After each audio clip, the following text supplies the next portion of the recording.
A year and a half ago, I travelled back in time and played a classic from my childhood, Harry Potter and the Philosopher's Stone for the PlayStation 1.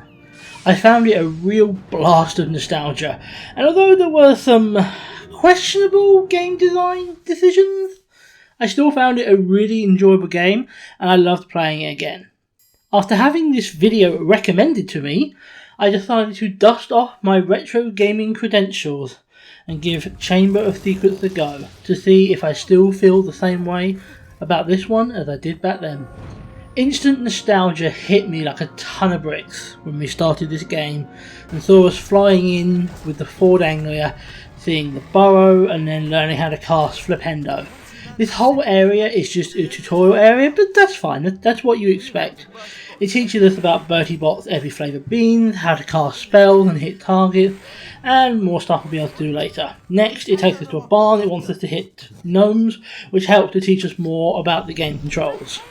Next we start doing the things that really deviates from the original story, but in this case I feel like it's okay. We have to defeat our first boss, an enchanted washing machine. Yeah, sure, okay, whatever. It's to teach us the spells, but really, was this the best way to deal with it? There must have been a better way to deal with it than making up an enchanted washing machine. Well, we dealt with it and then onwards to denoming, something from the books but not the film. It's fun though, it's just a shame the mechanics of this doesn't really get used much after. After finishing off the day, which is another part of the tutorial, something we'll need to know later of Hogwarts, we head to Diagon Alley via the Flu network. We go, of course, diagonally. And of course, anyone who knows what happens knows we end up in Borgin and Burke's. We have to hide when the Malfoys arrive to dispose of some embarrassing items, same as the book and film, and afterwards we get the new spell they just gave him. But it's Lumos? Why exactly are the Malfoys going to be embarrassed by Lumos? It's not exactly dark magic, is it? Okay, well, it doesn't matter. We're progressing further and we find an imp. Wait a minute, hold up. An imp. Since when were imps a big thing in Harry Potter? And also it's the boss battle. Okay, sure. Anyway, we kick his ass, climb over, and there's several more. We can stun them and throw them into a cage. Basically a less fun version of denoming. And yes, this is the only time the denoming mechanic is actually used. Anyway, we get out of here with Hedwig helping us, and we finally leave the store and get to the streets, and then onwards to Diagon Alley where we meet the Weasleys and they give me money. Oh sure, give the rich kid money when he's standing next to the bank where all his riches are. That makes sense. Anyway, we take the money to Flourish and Blots and buy a standard book of spells, grade 2, which we read in seconds. God, it's like returning to Hermione or something. And now we know how to charge our spells. Cool!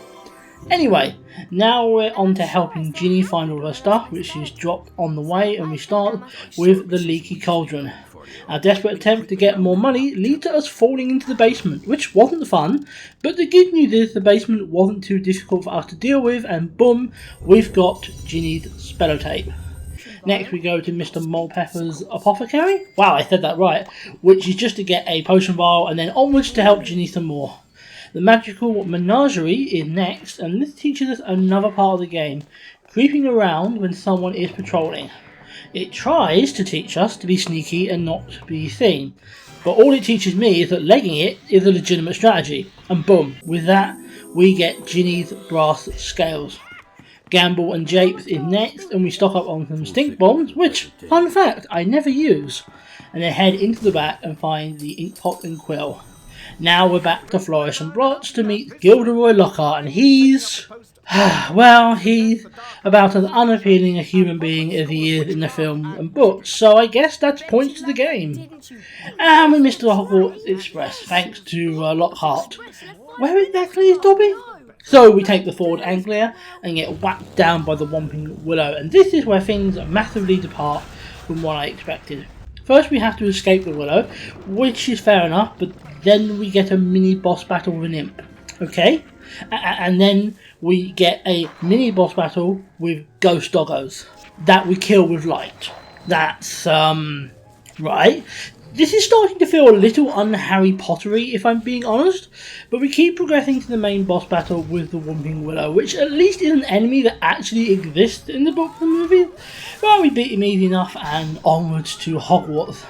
Alas, Snape caught us, but he also didn't seem to care much. Okay, cool.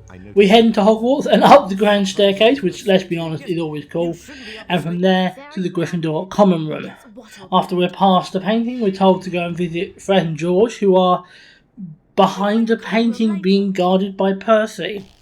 Well, apparently this is the study room, and Percy is studying, and he does this by patrolling and stunning random people. Percy, you cray-cray. Anyway, we get through the painting and find the shop, which is not in any other Harry Potter media, but I have to admit, I quite like. Next day is flying lessons with Madam Hooch, and this basically serves as something of a Quidditch tutorial, and look, I could nitpick this if I really wanted to, but honestly, it's Harry Potter and we're flying a broomstick. It's always going to be cool, and it's always going to feel awesome to do. Once we prove ourselves as an awesome broomstick pilot, A+ grade, baby, Ron goes to bed. Wait, what? Ron has just gone to bed in the middle of the morning after a single lesson, and we're also expected to go to bed now. What? When we eventually go to bed at 11 AM, damn, even I'm not that lazy. We're shown the house points and we are automatically losing, and will remain losing for the rest of the year unless we do something to win. I completely cheat my way to victory with this, but we'll talk about that later. When we wake up in the middle of the night, which, let's be honest, is not surprising considering we went to bed at 11, we learn that Neville is trapped behind a tapestry. Oh no! We're asked to go out at night, get a book from the library, and then head to the greenhouses to find a spell to cut him out. This is a lot. I find it funny that we do barely anything during the day and then go on a really long and complicated mission at night. We also have to be careful because prefects are patrolling, and this time getting caught is a punishment. Each time we're caught, we lose house points, and I don't want to do that. Fortunately, getting to the library was easy. I failed at the stealth, but the prefects are slow as hell, so it doesn't really matter. Getting the book was super easy because there was no challenge. It's just sitting right in front of me. Getting outside is more challenging, and we do get caught a couple of times, oops, but we eventually get there. As for creeping around outside, to be honest, that's pretty easy. The prefects can't see that far away, and they just stick to the paths, so we just run over the grass.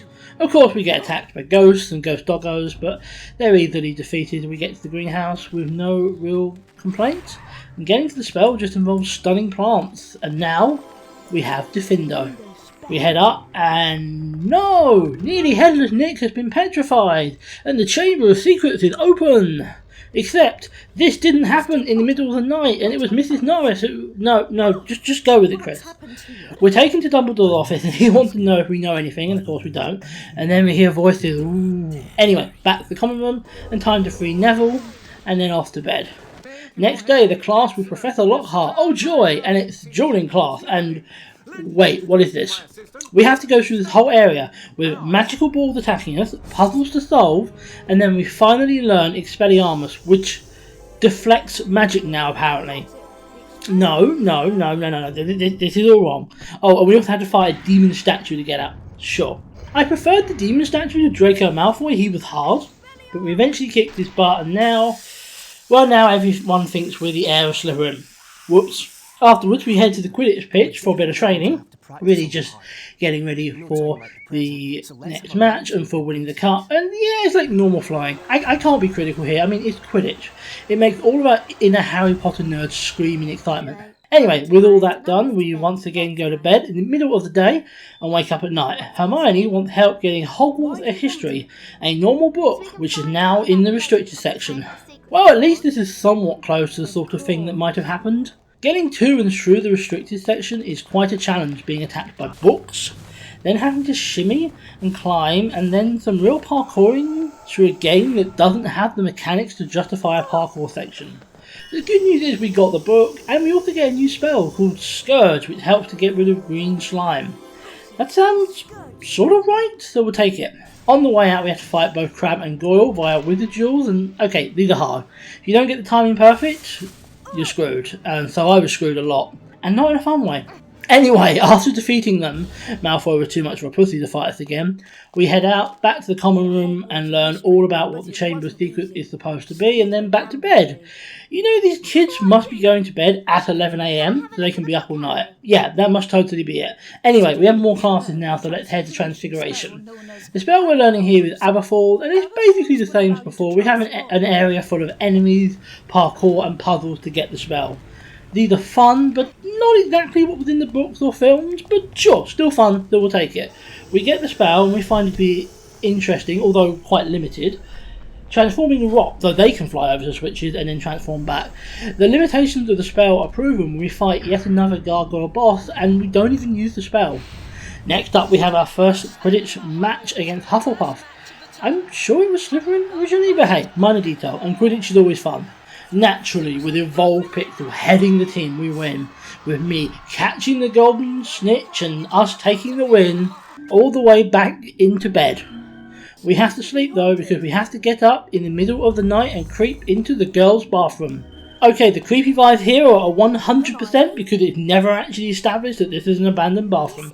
Anyway, it's for the Polyjuice potion, which apparently Hermione whipped up in about 5 seconds and gave it to us, and boom, we're crab. And then I did my first of 2 cheating things to win the house cup. You know how when you get caught by prefects, you lose points? Well, it turns out if you get caught as crab, Slytherin loses points. I don't know if they actually did, or if they just said it, but I made a point of keep getting caught until they stopped saying it, before finally going down to the dungeons. Once we're at the dungeons, it's nice and easy. They let us in. Turns out Slytherin prefects don't give a damn if Slytherin are breaking the rules. We have a nice little chat with the lovely Draco Malfoy, and we find out that he of course is not the heir of Slytherin. And then we're back into Harry. Getting out of the dungeon was a lot more difficult than getting in, but we managed it, and then back to bed.